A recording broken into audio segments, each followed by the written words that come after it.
Imagine holding a pen and writing your name. You know each letter, you know how to sound it out. But have you ever wondered where those letters came from? Who invented them? And how did people learn to read and write in the first place? Long ago, there was no alphabet. People still needed to communicate, especially when they were far apart. So they began with pictures. Thousands of years ago, in places like Mesopotamia and Egypt, people used picture writing. These pictures stood for things, ideas, or sounds. In Mesopotamia, the writing was called cuneiform, made with wedge-shaped marks pressed into clay. In Egypt, the writing was called hieroglyphs, with colorful pictures of birds, eyes, snakes, and people carved or painted on walls and scrolls. These early writing systems were amazing, but they were also complicated. A single system could have hundreds of symbols, and each one had to be memorized.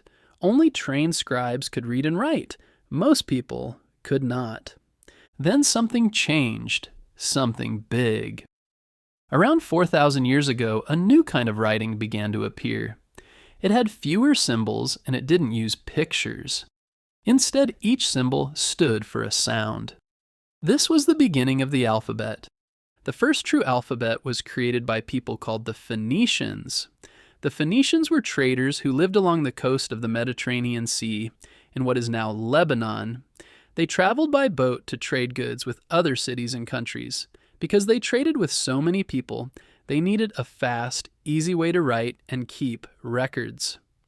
The Phoenician alphabet had about 22 symbols. Each one stood for a sound, like B or M. There were no vowels, just consonants.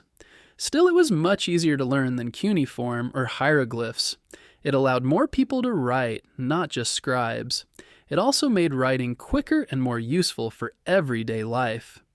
The Phoenician alphabet spread across the ancient world through trade. Other cultures saw how useful it was and began to change and improve it. One of the most important changes came from the Greeks. The Greeks borrowed the Phoenician alphabet but added vowels like A, E, I, O, and U. This made reading and writing even easier and more accurate.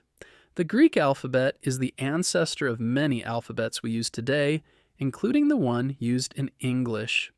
Later, the Romans took the Greek alphabet and changed it again to fit the Latin language.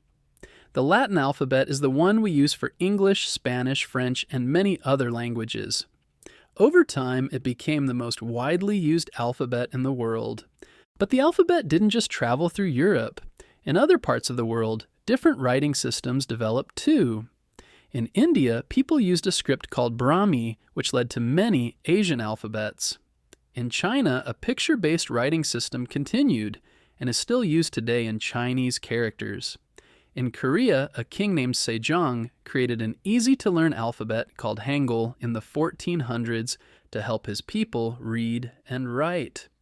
Even though there are many kinds of writing, the alphabet is one of the simplest and most powerful ideas ever created. With just a small set of symbols, 26 in the English alphabet, we can write millions of words. We can tell stories, give directions, share feelings, and learn about the world. One of the reasons we know so much about ancient writing is because people saved it. In Mesopotamia and Egypt, people wrote on clay tablets and papyrus scrolls. In Greece and Rome, people carved letters into stone and wrote on parchment. These materials lasted a long time and were later found by archaeologists. Each discovery helped piece together the history of writing. The alphabet made it easier for people to learn to read. It helped more people go to school, share ideas, and keep records. It helped kings send messages, farmers write lists, and builders follow plans. It even helped early scientists and explorers write about their discoveries. And it helped people tell stories. Imagine if you couldn't write your name or read your favorite book. Imagine if every word had to be drawn as a picture. It would take a very long time to write a letter or share an idea. But because of the alphabet, we can write quickly and clearly. Even now, we are still using the alphabet every day. In books, signs, games, apps, texts, and websites, every time you write a sentence or read a story, you're using a tool that took thousands of years to build. You are part of something very old and very special. And like the people before us, you can also create something new with it. The alphabet didn't stay the same over time. Letters changed shape, sounds changed too. But the basic idea stayed strong. A small set of symbols, each with its own sound, that we can mix and match to say anything we want. The story of the alphabet is a story of human creativity, learning, and connection. It began with pictures carved into stone and painted on walls, grew into symbols for sounds, and traveled across oceans and empires. From the Phoenicians to the Greeks, from the Romans to the people who use it today, the alphabet has helped us share our thoughts, our dreams, and our knowledge. It has made reading and writing something that everyone, not just kings or scribes, can learn to do. It opened the door to education, to history, to storytelling, and to science. With just a handful of letters, people have written books, created laws, recorded discoveries, and sent messages to one another across thousands of years.